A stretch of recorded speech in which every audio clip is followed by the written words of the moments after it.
போராட்டத்தின் தலைவர் தொழிற்சங்கத்தினுடைய மாநில தலைவருமான அன்புக்கு மரியாதை தோழர் சின்னத்துறை அவர்களே,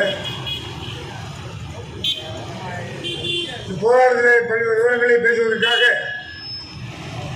ஏற்பாடுகள் செய்து அமர்ந்திருக்கக்கூடிய இந்திய தொழிற்சங்க மையத்துடைய மாவட்ட செயலாளர் அன்புக்கு தோழர் ஸ்ரீதர் அவர்களே, விவசாய சங்கத்துடைய மாவட்ட பொருளாளர் அன்புக்கு தோழர் பால சுந்தரமூர்த்தி அவர்களே, மாவட்டத்துடைய துணை செயலாளர் அன்றைக்கு ஆண்டு கொண்ட அரசாங்கம் சம்பந்தமாக தலைமுறை தோழர் சின்ன தெளிவாக சொல்லியிருக்கிறார்.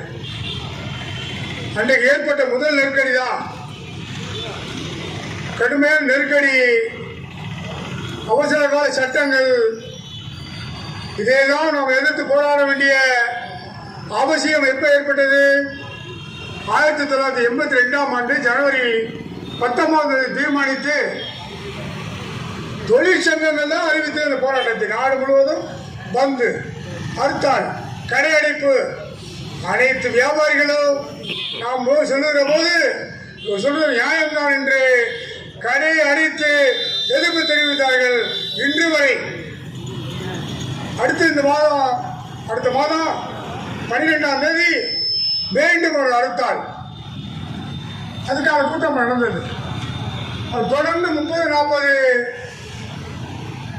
ஆண்டுகளாக ஆண்டுதோறும் நடத்த வேண்டிய கட்டாயத்தில்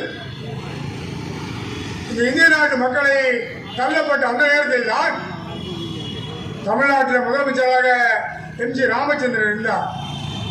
அதிமுக இந்திய தேசம் முழுவதும் நடக்குது. இப்போ இந்த ஆர்ப்பாட்டம் கன்னியாகுமரியிலிருந்து காஷ்மீர் வரை இந்திய நாட்டில் இருக்கக்கூடிய அத்தனை மையங்களிலும் இந்த கண்டன போராட்டம் என்பது இன்னைக்கு நடந்துகிட்டு இருக்கு. நாமளும் நடத்துறோம். அப்படித்தான் இன்னைக்கு நடத்துறாங்க. அன்னைக்கு ஒன்றுபட்டு தஞ்சையில் நடத்துகிற போது தொழிற்சங்கம் நடத்திய அந்த போராட்டம், அதில் உள்ள நியாயத்தை புரிந்து கொண்ட விவசாயிகள் அந்த போராட்டத்தில் கலந்து கொண்டார்கள். விவசாயிகள் போனதுக்கு பின்னாலே விவசாய சார்ந்த தொழிலாளர்கள் கலந்துட்டாங்க. போராட்டம் வீரியமாயிடுச்சு. போலீஸ் கட்டுப்படுத்த முடியல. தமிழ்நாடு போலீஸ் திணறுது. இன்னைக்கு போலீஸ் துறையை யார்ட்டையுமே கொடுக்க மாட்டாங்க. இன்று வரை அந்த காங்கிரஸ் ஆட்சி காலம் முதல் திராவிட கட்சிகள் போலீஸ் துறையை மட்டும் கையில் வச்சிருப்பாங்க. அன்னைக்கு எம்ஜிஆர் வச்சிருக்காரு கையில் போலீஸ் துறையை. போராட்டம் வீடு கொண்டு போறப்ப தொழிற்சங்கங்களுக்கு ஆதரவா விவசாயிக்கு ஆதரவா விவசாய தொழிலாளர்கள் கிளம்புகிற போது கட்டுப்படுத்த முடியல. ஆகையா ஏவி விட்டான் துப்பாக்கிய. அஞ்சா, நாகூரம், ஞானசேகரன், அதுபோல மேலும் சில மாநிலங்களில் 3 மாநிலம் துப்பாக்கி சூடாங்க. அது தமிழ்நாட்டில் 3 பேர் செத்து மாய்ந்தார்கள். இன்னைக்கு சூடிக்கிட்டே இருக்காங்க. போராட்ட சூடு. போராட்டத்துக்கு தயாராகும் போது பயர். இந்திய விடுதலைக்காக போராடுகிற போது ஜாலியன் வாலாபாக் மைதானத்தில்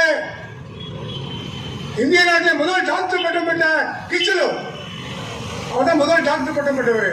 அவர் தலைமையில் நடக்குது ஜாலியன் வாலாபாக் மைதானத்தில், அமிர்தசர் நகரத்தில். அன்னைக்கு அவர் கொண்டு வந்த ரவுண்ட் சட்டம், தொழிலாளிக்கு பாதகமான சட்டம், விவசாயிக்கு பாதகமான சட்டம், சட்டத்தை வாபஸ் பண்ணு. அமைதியான முறையில் பொதுக்கூட்டம். மாகாணத்துடைய கவர்னர் மைக்கேல் ஓ டேரு 1982 இப்போ எப்படி எம்ஜிஆர் உத்தரவு போட்டாரோ அன்னைக்கு 1919 வெளியேறு என்கிற போராட்டத்தில் மைக்கேல் ஓ டேரு உத்தரவு போடுறான். பயர்